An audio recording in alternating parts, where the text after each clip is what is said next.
નમસ્કાર મિત્રો, વિડીયોમાં આપ સર્વેનું હાર્દિક સ્વાગત છે। અત્યારે હાલમાં સૌથી મોટા અને તાજા સમાચાર સામે આવ્યા છે। આગામી સમયમાં ભારતીય જનતા પાર્ટીના આ દિગ્ગજ નેતાઓ ભારતીય જનતા પાર્ટી છોડી શકે છે, કમળને છોડી શકે છે, કેસરિયાને છોડી શકે છે અને સાવરણો પકડે તેવી પૂરેપૂરી શક્યતાઓ વ્યક્ત કરવામાં આવી છે। વિડીયોમાં આગળ વાત કરીશું કે ભારતીય જનતા પાર્ટીના કયા કયા નેતાઓ હોઈ શકે છે જે ભાજપને ઝટકો આપી શકે છે, ફટકો આપી શકે છે અને ગોપાલ ઇટાલિયા સાથે એટલે કે આમ આદમી પાર્ટી સાથે જોડાઈ શકે છે, એની વાત કરવાના છીએ। મિત્રો, અત્યારે હાલ સમગ્ર ગુજરાતના રાજકીય વાતાવરણમાં ગરમાવો આવ્યો છે। એક ટ્વિટર ઉપર એવું સામે આવ્યું અને જેના કારણે અત્યારે હાલ સમગ્ર ગુજરાતના રાજકીય વાતાવરણમાં ખળભળાટ મચી ગયો છે।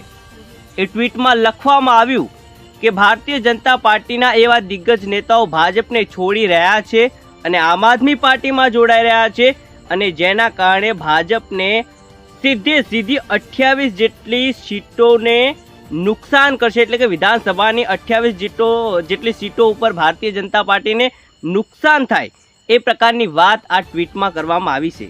આ ટ્વીટ આમ આદમી પાર્ટીના નિકુંજ જોશી દ્વારા કરવામાં આવ્યું છે અને એ ટ્વીટમાં લખવામાં આવ્યું છે કે હવે ગુજરાત પરિવર્તન માગે છે। ગુજરાતમાં હવે મોટું અને ધરમૂળથી પરિવર્તન આવવાનું છે। પૂરેપૂરી કાર્યવાહી થઈ ગઈ છે। 90 થી 95% જેટલું કામ પૂરું થઈ ગયું છે, પરંતુ પાર્ટીના પ્રોટોકોલ પ્રમાણે તેઓ કહી રહ્યા છે કે અમે સ્પષ્ટપણે અત્યારે હાલ જણાવી નહીં શકીએ કે આ નેતા આમ આદમી પાર્ટી સાથે જોડાવાના છે। પરંતુ મિત્રો, જે સોશિયલ મીડિયામાં ચર્ચાઓ સામે આવી છે, જે ન્યૂઝ ચેનલોમાં ચર્ચાઓ સામે આવી છે, એના આધારે આજે આપણે વિશ્લેષણ કરવાના છીએ કે કયા ભાજપના નેતાઓ ભાજપને છોડી શકે છે, ભાજપને પડતું મૂકી શકે છે અને આમ આદમી પાર્ટી એટલે કે સાવરણો પકડી શકે છે, એની વાત કરીશું। મિત્રો, થોડા સમયથી ગુજરાતમાં આમ આદમી પાર્ટી ચર્ચામાં છે। આમ આદમી પાર્ટીના ગોપાલ ઇટાલિયા એટલે કે વિસાવદરના ધારાસભ્ય ઘણા ચર્ચામાં છે, તો ડેડિયાપાડાના ધારાસભ્ય ચૈતર વસાવા તો કાયમથી ચર્ચામાં રહ્યા છે। એ ચર્ચાઓ વચ્ચે આ ટ્વીટ સામે આવ્યું અને એની વચ્ચે આ ભાજપના નેતાઓની ચર્ચા ચાલુ થઈ કે ભાજપને કયા નેતાઓ આગામી સમયમાં છોડી શકે છે, કયા નેતાઓ ભાજપને છોડશે એવી શક્યતાઓ છે।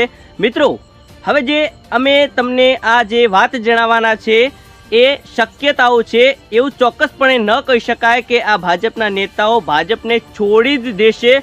તો મિત્રો, આ વાતની ખાસ નોંધ લેવી કે આવી અત્યારે હાલ સોશિયલ મીડિયામાં ચર્ચા થઈ રહી છે ને જેના આધારે અમને તમને આ માહિતી આપી રહ્યા છીએ।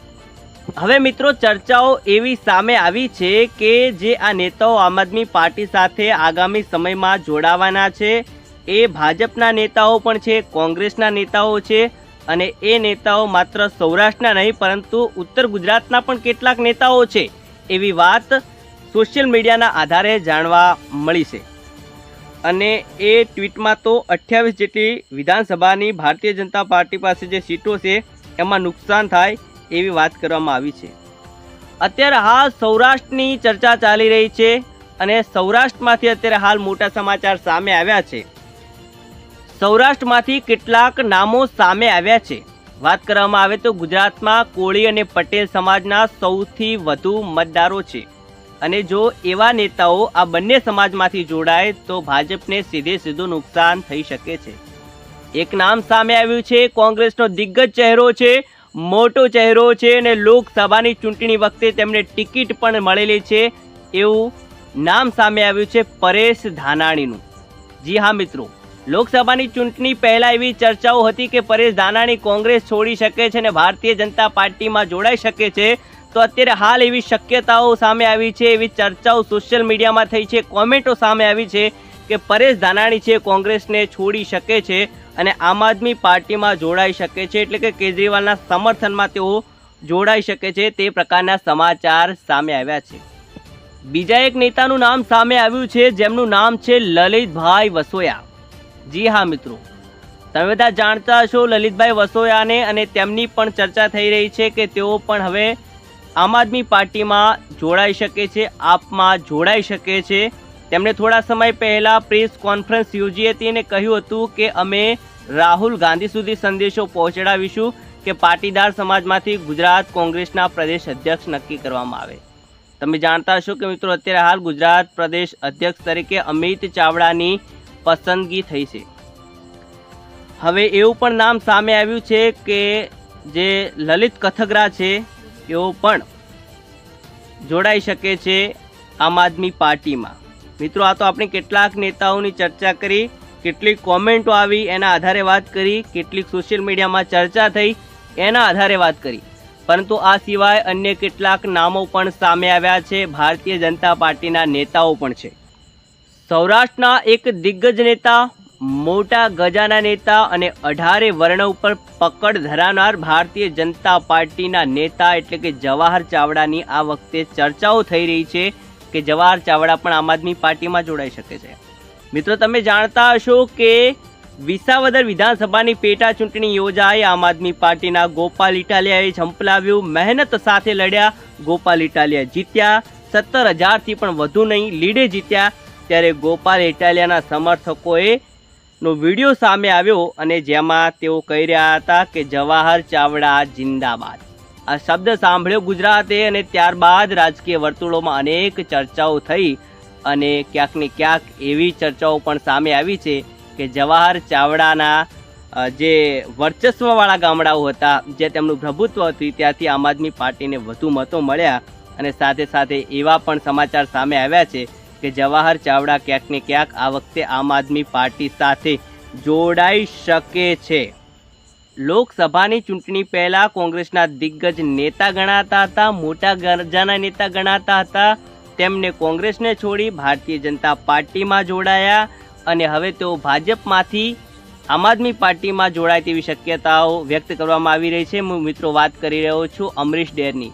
અમરીશ ડેરની એવી ચર્ચાઓ છે, એવી શક્યતાઓ છે કે તેઓ હવે આમ આદમી પાર્ટીમાં જોડાઈ શકે છે.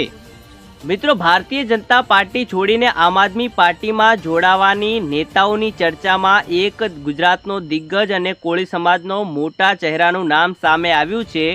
અત્યારે હાલ એવી કોમેન્ટો સામે આવી છે કે પરસોત્તમ સોલંકી છે એ ભારતીય જનતા પાર્ટીને છોડી શકે છે અને આમ આદમી પાર્ટીમાં જોડાઈ શકે છે. મિત્રો મારો મત એવું છે, અંગત માનવું એવું છે કે પરસોત્તમ સોલંકી છે ભારતીય જનતા પાર્ટી નહીં છોડે, પરંતુ એવી ચર્ચાઓ સામે આવી છે તો કદાચ જો પરસોત્તમ સોલંકી ભારતીય જનતા પાર્ટીને છોડી દે છે અને આમ આદમી પાર્ટીમાં જોડાય છે તો આ એક મોટો ચહેરો છે કોળી સમાજનો અને મોટી પકડ ધરાવે છે. તો ભાજપને આ વખતે મોટો ફટકો પડી શકે છે આગામી વિધાનસભાની ચૂંટણી વખતે.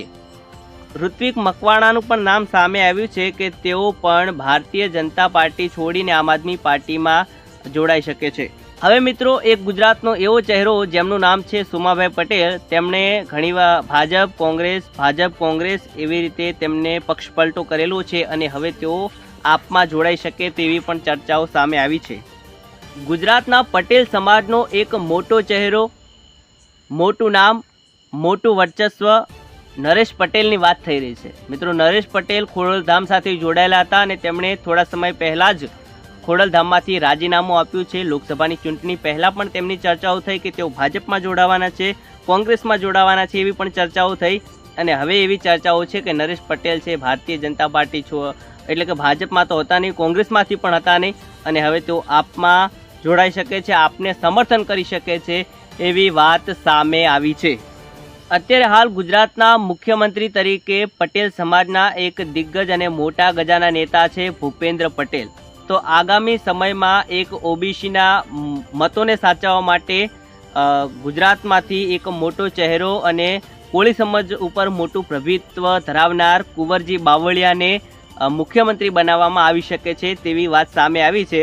અને જો કુંવરજી બાવળિયાને મુખ્યમંત્રી બનાવવામાં આવે તો ક્યાંક ને ક્યાંક જે પટેલ સમાજના મતદારો છે, ક્યાંક ને ક્યાંક પટેલ સમાજના અમુક નેતાઓ છે એ પણ નારાજ થાય અને તેના કારણે કેટલાક વ્યક્તિઓ છે એ આમ આદમી પાર્ટીમાં જોડાય તેવી પણ શક્યતાઓ વ્યક્ત કરવામાં આવી છે. હવે મિત્રો આ તો આપણે શક્યતાઓની વાત કરી કે આ નેતાઓ આમ આદમી પાર્ટીમાં જોડાઈ શકે છે, પરંતુ તેના પહેલા આપણે કેટલીક વાત કરવી છે કે આજે આમ આદમી પાર્ટીમાં કેટલાક દિગ્ગજ નેતાઓ જોડાઈ ચૂક્યા છે ગોપાલ ઇટાલિયાની હાજરીમાં, વિસાવદરના ધારાસભ્યની હાજરીમાં.